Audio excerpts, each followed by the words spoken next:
Me dice negrita de cariño. ¿Qué le dice negrita? Sí. Y yo le digo Chochi. Chochi. Así son Y a mí nuestros me nombres dicen familiares. Chayo y nosotros le decimos Chochi.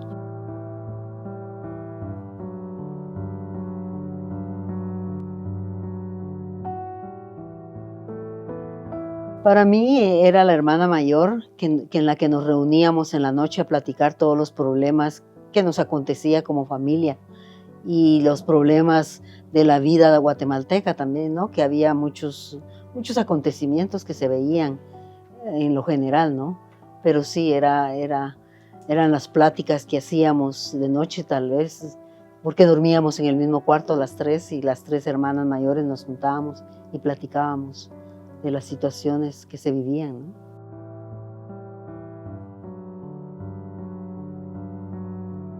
Yo recuerdo que noviembre es un mes sin color para mí cuando ella desaparece. Noviembre ha sido siempre un mes hermoso, pero cuando ella deja de llegar a la casa, todo se torna gris. Incluso el aire lo siente uno más pesado a partir de que ella ya no estaba con nosotros. Y se sentía un aire de zozobra entre todos, ¿verdad? Porque ante una situación como la que sucedió con mi hermana Luz Leticia, no había una respuesta. No teníamos algo que nos satisfaciera la inquietud de saber qué le había pasado y qué habían hecho con ella. Ese es como un mal sabor de boca. Sí, noviembre, ya todos los meses son diferentes en función de lo que es el clima, ¿no? Pero definitivamente en sí para nosotros, en lo personal y para todos nosotros, totalmente se opacó totalmente. Y había una angustia y mucha incertidumbre. Solo el hecho de no saber y el hecho de que no sabíamos en qué día incluso podíamos recibir una noticia de que podía aparecer su cuerpo en una morgue o que yendo a los centros de detención a preguntar, se preguntaba y no sabía uno qué respuesta iba a recibir, porque se acerca uno a esos lugares también con mucho temor, ¿no? Nunca ha tenido uno esa experiencia. Entonces la búsqueda y el preguntar y el tener el concepto de que algo tan grave le ha sucedido es lo más doloroso, ¿no? Que continúa uno diariamente lo que tiene que hacer, pero al mismo tiempo está uno en un estado de pánico, de miedo, de inseguridad y de desamparo, ¿no? Sentirnos desamparados, qué poder hacer, qué hacer y qué encontrar y qué buscar. Y esos fueron como los primeros lugares donde ustedes buscaron, centros de detención, hospitales y a las morgues que uno llegaba y buscaba en las morgues también. O sea, son pasos que se van estableciendo en el contexto de lo que uno quiere determinar. ¿Qué pasó? ¿Dónde va a estar? ¿Qué va a pasar?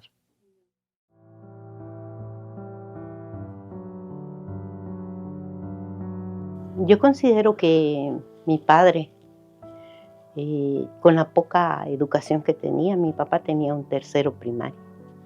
Mi padre fue un mozo colono en las fincas de la costa sur. Y mi padre decía, yo aprendí a leer y a escribir con tiza y una mi pizarra, decía. Y él era autodidacta en lo que él aprendió. Y con la pérdida de Leti, mi padre es una situación de informarse, las noticias, los telenoticieros, el periódico. Mi papá no dejaba pasar un periódico y recortaba. Y fue un hecho tan trascendental. Y el momento en que a nosotros se nos cuenta la historia, que mi padre empieza a guardar, a coleccionar, a informarse. a leer y empieza a contar. Y también su lucha va enfocada no solo al sufrimiento que él tuvo y las carencias de niño, sino a la pérdida de mi hermana, ¿verdad? Y yo creo que él fue el que logró atesorar también los documentos, y nosotros como familia, porque teníamos documentos que él había guardado y que nos había compartido, y documentos que la familia poseía, que eran un fiel reflejo de que mi hermana había sido detenida. Era como, aunque no lo negaran, eran las pruebas que nosotros necesitábamos y manteníamos vivas, porque con ellas nosotras podríamos emprender la lucha que hoy estamos teniendo.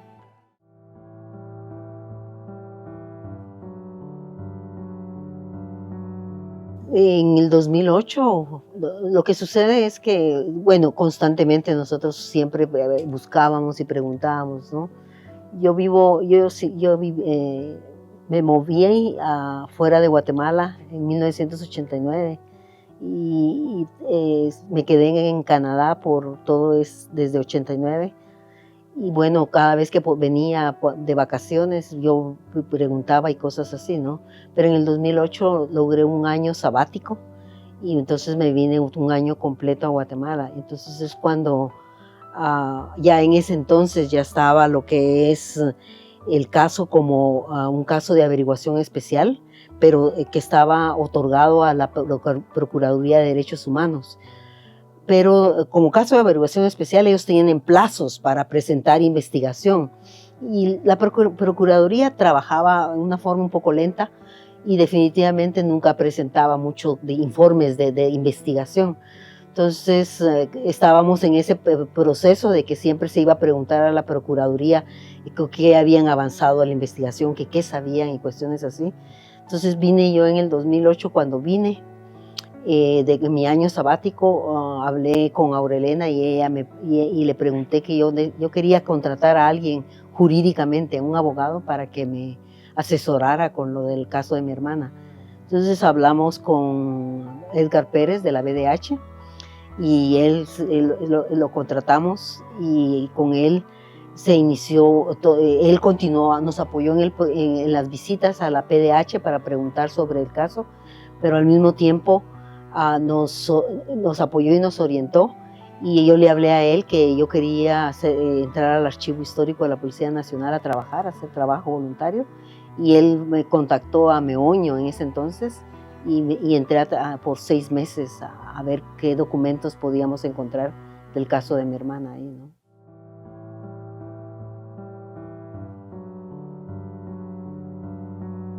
Recuerdo que estaba revisando los documentos, si no me equivoco, de lo que es el quinto cuerpo, porque se concentraron en el quinto cuerpo, y leí algo relacionado a lo que había sucedido. E incluso me dio el miedo de encontrar que ahí iba a decir que ella estaba muerta, pero, o sea, sí, es un proceso de búsqueda, pero al mismo tiempo de temor, de saber qué va a encontrar uno de lo que le sucedió, ¿no? Pero nada descrito de esa manera.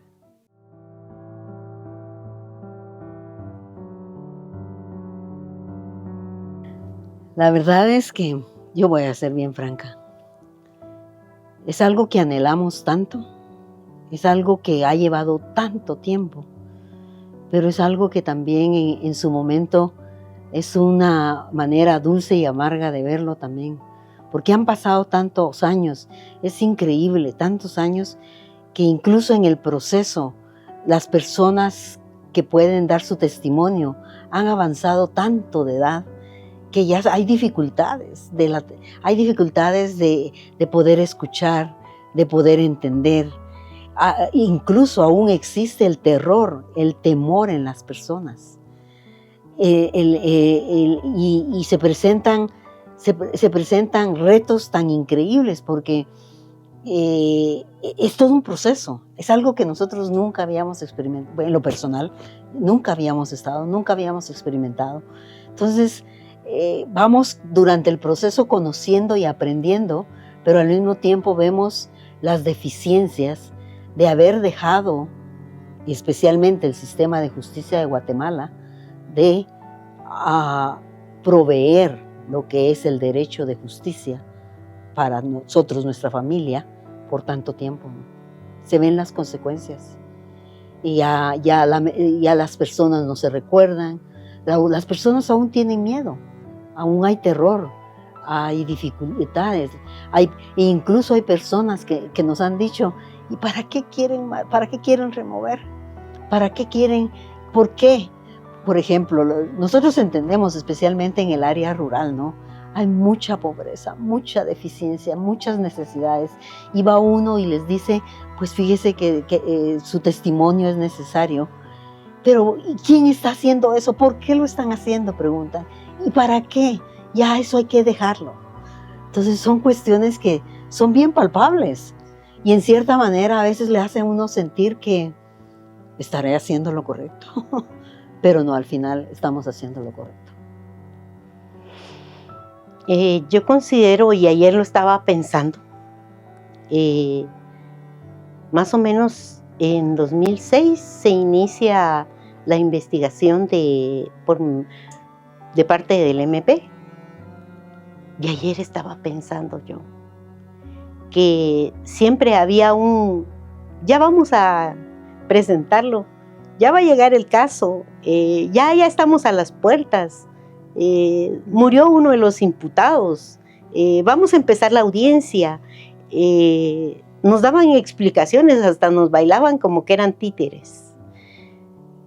Pero yo estaba pensando ayer, llegamos, estamos vivas. Yo creo que ese es el reto más grande contra tanta impunidad, contra abuso de poder, contra no dar una justicia pronta y cumplida para todos. Nosotros lo único que anhelamos es desenmascarar a toda la pandilla de gente corrupta que está en el Estado. Hemos vivido esto durante años y ahora yo creo que tal vez no sea una carcajada, pero nos sonreímos porque llegamos. Y tal vez el proceso no sea como debe de ser, pero llegamos porque nos han tratado de hacer para atrás como ustedes no tienen idea. Descaradamente, de la forma más vil.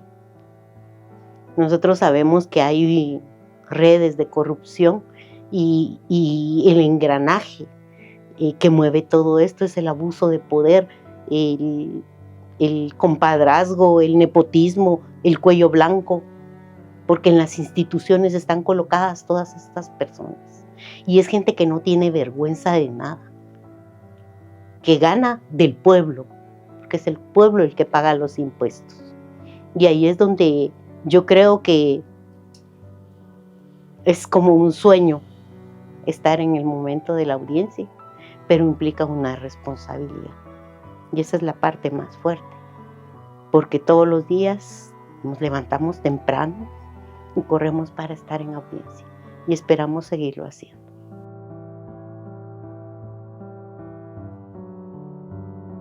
La justicia es fundamental, ¿no? Entonces, el hecho de la justicia como tal, a pesar de tanto tiempo, es parte integral de toda vida humana y dignidad humana, ¿no? Entonces, para lo cual es algo que en sí es fundamental, lo que es la justicia, la verdad de todo lo que sucedió, y que es fundamental también establecer la verdad. Sí, establecer dónde están los restos de mi hermana, ¿no? Que de alguna manera logremos llegar hasta ese punto, que es el punto más, el objetivo más primordial. Y al mismo tiempo, tal vez en cierta manera, contribuir a la memoria, ¿no? Porque sí, tal vez algo que podemos mencionar que no es correcto y que es parte de lo que es una infamia total, del sistema estatal es que pretendan el Estado como tal hacerse dioses y destruir vidas humanas, destruir familias, destruir comunidades y el tejido social en Guatemala, ¿no? Entonces, en realidad, tal vez el mensaje sería que la ciudadanía como tal tendríamos que estar alertas de que no se le puede supeditar a un Estado el abuso de poder que han tenido y que han hecho por tantos años, ¿no? Y todo el manipuleo, la mentira, la infamia, porque todo el aparato estatal se ensañó contra sus mismos ciudadanos.